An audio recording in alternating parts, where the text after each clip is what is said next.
안녕하십니까. 이번 호프만 이야기에서 호프만 역을 맡은 테너 구균종이라고 합니다. 반갑습니다. 제가 표현하고 싶은 호프만은요, 한 인간의 성장 과정에 있어서 그 성장의 진통, 또 성장의 그 발전 과정들, 그다음에 그 목표가 다다랐을 때 어떤 것들이 우리 삶 속에서 필수적으로 필요한 것인지를 잘 보여주고 싶습니다. 네, 호프만의 얘기의 1막은 한 바에서 이루어지는 아주 재밌는 상황들이 연출이 됩니다.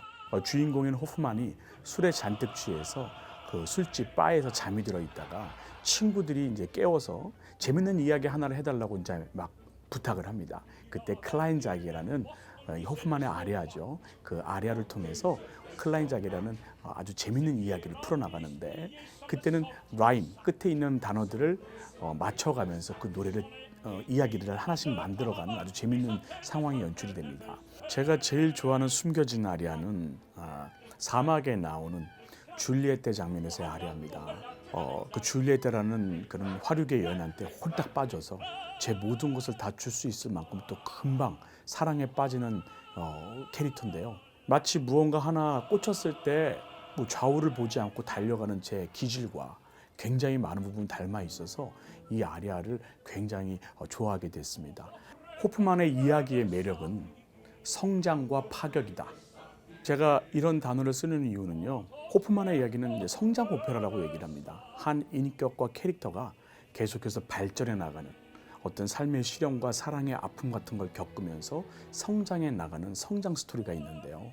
그 가운데 자기가 사랑하는 대상에 대해서 상상력을 펼쳐가면서 정말로 파격적인 오페라 구성을 보여주고 있습니다. 여러분께서 한번 이 오페라를 감상하시게 된다면 제가 말하는 그 오페라의 매력에 푹 빠지실 수 있을 거라고 생각합니다.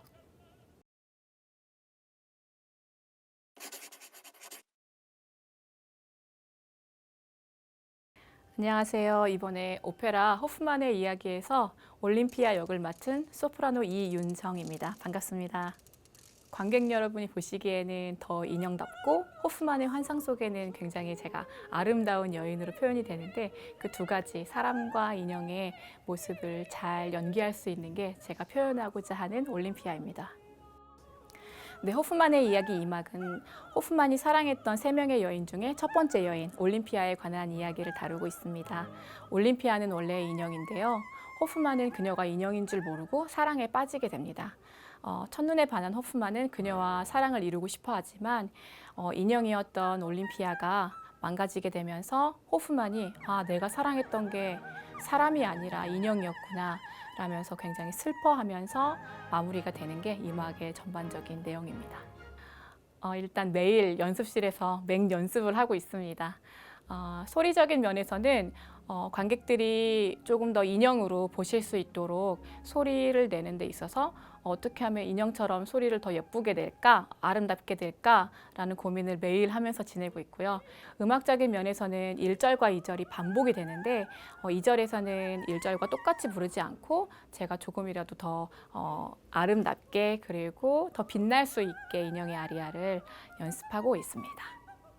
저는 이제 올림피아이다 보니까 제가 나오는 씬에서 제가 어떤 선물 박스와 함께 등장을 하거든요. 그래서 그 선물 안에 제가 들어가 있는데 올림피아가 호프만에게 어떤 선물 같은 존재가 되는구나 라는 상징적인 의미가 될 수 있을 것 같아요. 그리고 굉장히 영상씬도 굉장히 아름답게 표현이 되거든요. 그래서 여러분들이 보셨을 때 영상미와 또 무대, 다채로운 무대가 굉장히 선물같이 준비가 되어 있는 것 같습니다.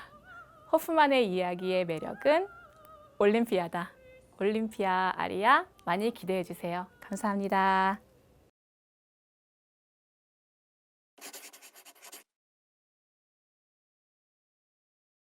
네, 안녕하세요. 호프만의 이야기에서 안토니아와 스텔라를 맡은 소프라노 윤상아입니다. 제 개인적으로 3명의 소프라노 캐릭터 중에 순정적인 여성으로 강요당하는 여성상과 자아 실현을 꿈꾸는 인물 내면의 갈등을 가장 극대화시켜서 보여주는 캐릭터가 안토니아라고 생각합니다. 그 갈등 과정 속에서 일어나는 심경 변화를 섬세하게 표현하고 싶은 마음이 있고요. 극 중에 어머니가 당대의 유명한 오페라 가수로 나와요. 그러니까 당연히 음악과 가까울 수밖에 없었죠. 음악과 함께할 때 생기가 가장 넘치고 그 누구보다 열정적이고 음악을 사랑하는 그 모습이 가끔은 과할 때도 있는 것 같지만 그 자체로 사랑스러운 안토니아로 여러분들께 보여드리고 싶습니다. 결핵을 앓는 안토니아가 더 이상 노래를 부르면 안 되는 상황이 되면서 딸의 건강을 염려한 아버지 크레스펠 때문에 연인이었던 호프만과 안토니아가 헤어지게 됩니다. 그럼에도 호프만이 겨우 안토니아를 찾아서 기쁨으로 재회하게 되는데요. 하지만 악마인 의사 미라클이 어머니의 환영과 목소리를 보여주면서 노래를 하도록 안토니아를 유혹하고 결국 안토니아는 끝없이 노래를 부르다가 결국 쓰러져서 죽게 되는 이야기입니다. 2019년에 제가 올림피아, 안토니아, 그리고 줄리에타, 그리고 스텔라까지 1인 사역을 하게 됐었는데요. 각기 다른 캐릭터를 어떻게 소화해야 하는지 음악적으로나 테크닉적으로나 감정적으로나 굉장히 너무 다른 캐릭터라서 어떻게 하면 조금 더 표현할 수 있을지 고민을 굉장히 많이 했던 기억이 나는데요. 개인적으로 1인 다역을 하는 게 흔치 않은 기회이고 또 각기 다른 캐릭터로 한 프로덕션에 오르는 것이 또 성악가로서 굉장히 큰 매력으로 다가와서 어려운 점보다는 즐겁게 하고 있습니다. 네, 호프만의 이야기의 매력은 무한한 다양성이다. 그리고 현재 진행형이다 라고 생각합니다. 같은 작품임에도 불구하고 각 프로덕션마다 연출을 다르게 해서 관전 포인트가 다르고 또 그 보는 재미로 다른 분들이 많이 찾아오시는 거라고 생각을 해요. 그렇기 때문에 다양한 버전으로 다른 메시지와 울림을 줄 수 있다고 생각하고 또 관객들도 더 기대할 수 있는 것들이 많아서 저는 그게 매력이라고 생각이 들었고요. 또 예전의 시대의 청중들의 공감을 일으킨 것뿐만 아니라 지금 저희들이 느끼기에도 이질감이 없고 공감을 일으키고 또 많은 메시지를 받고 있기 때문에 지금까지 사랑받는 이유가 아닐까라는 생각이 들어서 현재 진행형이라고 생각합니다.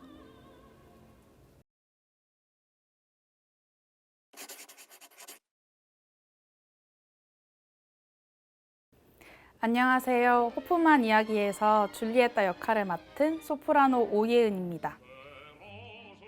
제가 생각하기에 줄리에타는 앞에 두 여인들보다 호프만과 직접적인 감정의 교류를 하는 것 같아요.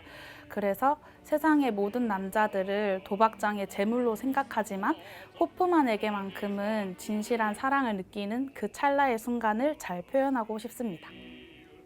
네, 사막은 호프만 연애 이야기의 세 번째 여인, 줄리에타와의 사랑 이야기인데요. 줄리에타는 남자들의 영혼을 팔아서 도박장의 제물로 넘기는 고급 매춘부 역할입니다. 줄리에타가 다페르투토의 다이아몬드를 얻기 위해서 호프만을 유혹하게 되는데 호프만도 결국 이 유혹에 넘어가서 영혼도 팔리고 살인까지 하면서 파멸에 이르게 되는 그런 내용입니다.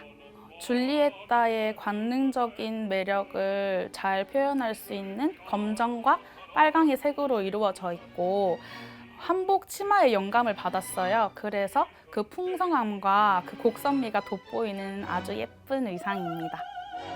제가 제일 좋아하는 장면은 피티키 나초를 이렇게 가지고 놀면서 세상의 남자들도 이렇게 가지고 놀 수 있다고 표현하는 장면인데 여기서 저의 존재감이 가장 돋보이는 장면인 것 같아서 가장 좋아합니다. 호프만의 이야기의 매력은 99%의 진지함과 1%의 유머입니다. 왜냐하면 겉으로 봤을 때는 굉장히 진지한 오페라인 것 같은데 연출자 선생님이 중간중간에 유머를 숨겨놓으셨어요. 그래서 관객 여러분들이 이 유머를 찾아보는 재미가 있습니다.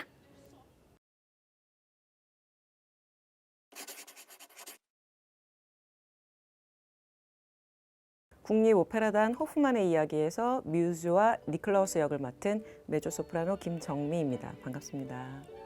제가 표현하고 싶은 뮤즈, 니클라우스는 호프만에게 더 여자로 보여지는 인물로 그리고 싶습니다. 아름다운 여성분들 3분이나 등장하시는데요. 막 질투를 느끼고 하거든요. 그렇지만 결국에는 나도 호프만에게 그 여성들 못지않게 아니면 그 이상으로 진정한 호프만의 여자가 되고 싶은 그런 인물로 그리려고 노력하는 중이고요. 우선 뮤즈를 핵심적인 캐릭터로 생각해 주셔서 너무 감사하고요. 너무 이제 각자의 개성에 강한 새 여인이 나오기 때문에 핵심적인 인물이 될까라고 생각을 해봤는데요. 어쨌든 스텔라로 귀결되는 이 새 여인과의 사랑이 실패로 돌아가고 결국 호프만을 위로해주고 그다음에 구원해주는 어떤 여성의 힘이라고 할까요? 그걸 가지고 있는 게 뮤즈이기 때문에 그래서 아마 핵심적인 인물이 되지 않을까라고 생각을 해봅니다. 오막은 이제 이 오페라의 마지막 장면인데요. 이제 오페라 돈조반니를 마치고 스텔라가 호프만이 있는 술집으로 돌아오게 됩니다. 스텔라가 보낸 편지를 받지 못한 호프만이 스텔라를 모른 척하고요. 그래서 화가 난 스텔라는 결국 린도르프랑 같이 떠나버리죠. 그리고 스텔라에게 버림받은 호프만을 이제 뮤즈가 위로해 줍니다. 나에게 기대, 나에게 의지해 이렇게 얘기하면서 속삭이죠. 결국 이제 모든 출연자들이 나와서 사랑으로 인간은 성숙하고 시련으로 더욱 성숙하게 된다는 노래를 다 같이 부르고 대단원의 막을 내리게 됩니다. 사실은 이 호프만의 이야기 하면 딱 2곡 생각나실 거예요. 뭐 인형의 아리아, 그다음에 뱃노래. 그런데 3막에 보시면은 이제 안토니아에게 빠진 호프만을 보면서 인간의 사랑, 여자와의 사랑이 아니라 예술의 위대함을 노래하는 장면이 있거든요. 이제 바이올린 활이 울리는 것에 빗대서 예술의 위대함에 대해서 얘기를 하는데요. 꼭 한번 관심 있게 들어봐 주시길 바랍니다. 호프만의 이야기의 매력은 몽환적인 기괴함이다. 그의 사랑이 현실인지 그의 상상인지 꿈인지 알 수 없는 몽환적인 분위기, 음산하고 기괴한 그런 분위기를 오페라 전체 전반에서 느끼실 수 있을 거예요. 몽환적이고 기괴한 호프만의 이야기 기대해 주십시오.